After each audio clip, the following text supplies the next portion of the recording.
many games that you are not privy to. You might think you're a good trader. You're probably not. The most mispriced asset in the world right now is Bitcoin. And it's actually always the most mispriced asset. Convert the product of your work into the only truly finite asset that is out there that cannot be fucked with, and that is Bitcoin.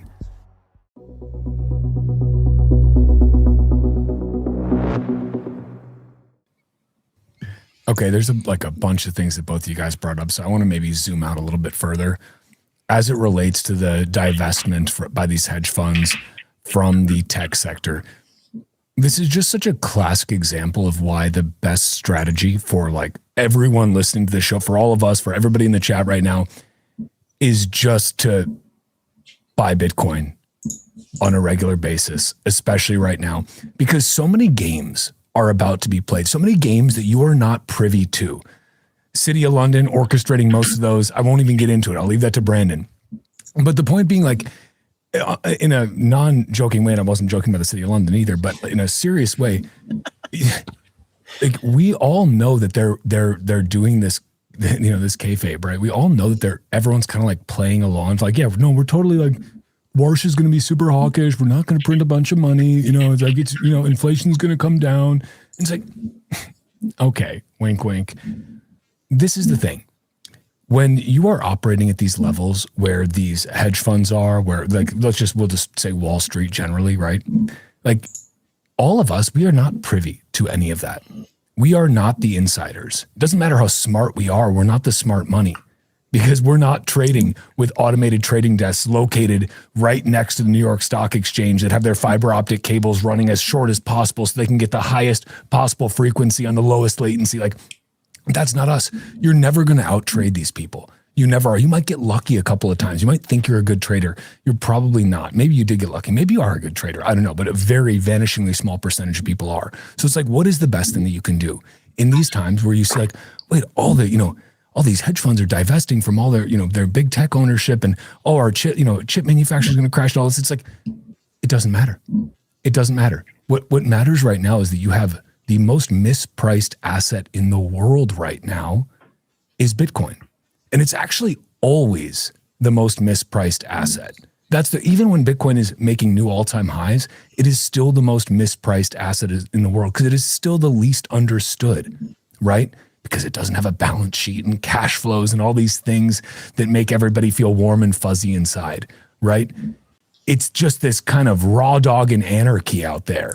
And that makes people really uncomfortable. Very emotional. Except for the raw dog and daddies in the chat. You know what I mean? But really, it's like, this just goes back to the fact that what is the best thing you can do if you're like, oh gosh, do I need to be chasing this trend or that trend? No, you don't need to be chasing shit. You need to be figuring out how you can increase your income, increase the value that you create and the value that you get back in exchange for it, and use that, convert the product of your time and energy, convert the product of your work into the only truly finite asset that is out there that cannot be fucked with, and that is Bitcoin. So anytime you see all of this stuff, one bank says this, the other bank says this, oh no, who's right? It's like, it's all a big fucking game, and it's a big fucking club, and you're not in it, right? You're not in it. You never will be, unless you, end up like as a high-ranking official on Wall Street, and then like, okay, maybe, but like, that's none of us. It's never going to be any of us. So like, stay humble, stack sats. Odell gives good advice, right?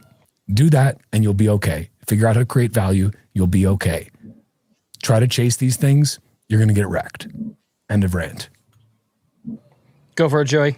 Yeah, the iron thing in Hodl's tweet there, British Hodl. Also, I don't have a problem. Oh, listen, everyone knows, okay, I'm a BMI maxer, and when I see a guy with extremely high BMI, I get a little uncomfortable. So, big physiognomy guy. Yeah, big physiognomy guy. Plus, speaking of pivots, I'm pretty sure that guy was like selling gold out of a hot tub or something on his LinkedIn. Yes, he was years ago. Yes, he was. Those exist. Classic shit.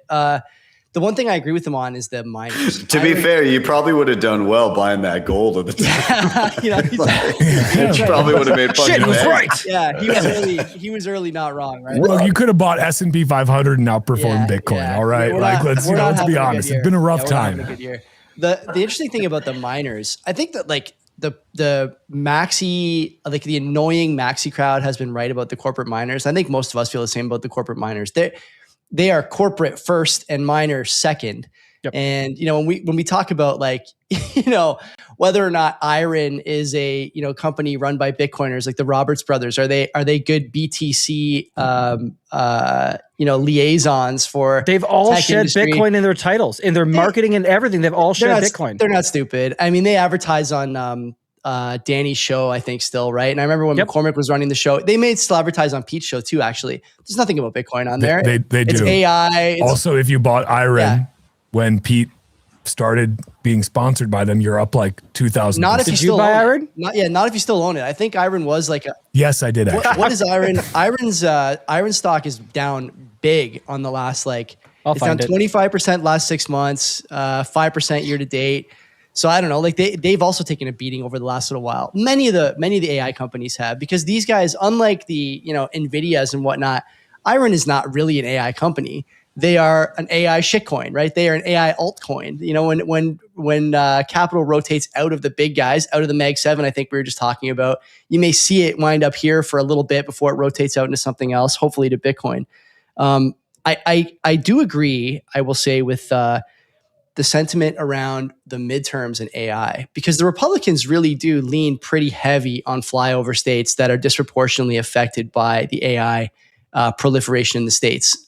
These are companies that are manufacturing hubs. They're not really friendly to stuff like data centers. And to be honest with you, I don't know if I consider that view to be backwards or laggard the way I might on the coasts. But I can't really fault them for that, because as it stands, one of the problems that the AI companies are having around messaging, and I think around execution, is how does this trickle down to me, the assembly line worker? How does this trickle down to me, the nurse or teacher?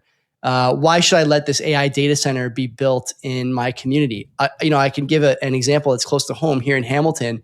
McMaster University is using some loophole they have with the city to build a data center and not have to deal with bylaw, permitting, anything like that, because it's a university operation. Now, they're building it for medical use, and so the city is kind of behind it in a way that they may not otherwise be. But the same city has denied other AI attempts, other data center attempts on the waterfront, where we used to have, guess what? Steel manufacturing, where we used to have, guess what? Like coke work, where we used to have all these things that really built these cities that are on the lakes. Brandon knows, like Lake Erie was really a hub for manufacturing for a long, long time.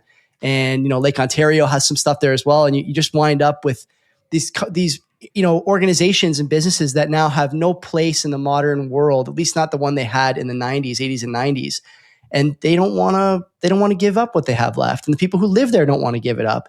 There's an issue, a cultural issue.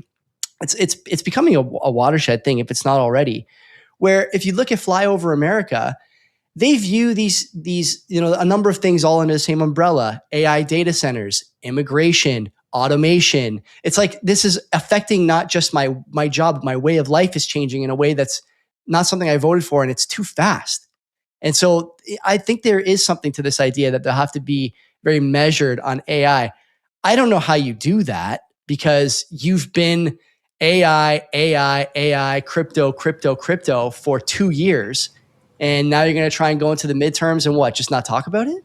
I don't know. Yeah, or lie. That works too. People they may try, but massive gap. It's going to be pretty hard, man. And there is this rise in socialist impulse against all odds. I think a lot of people talked about how the socialist impulse, the woke left, whatever, had really bitten the dust in 24.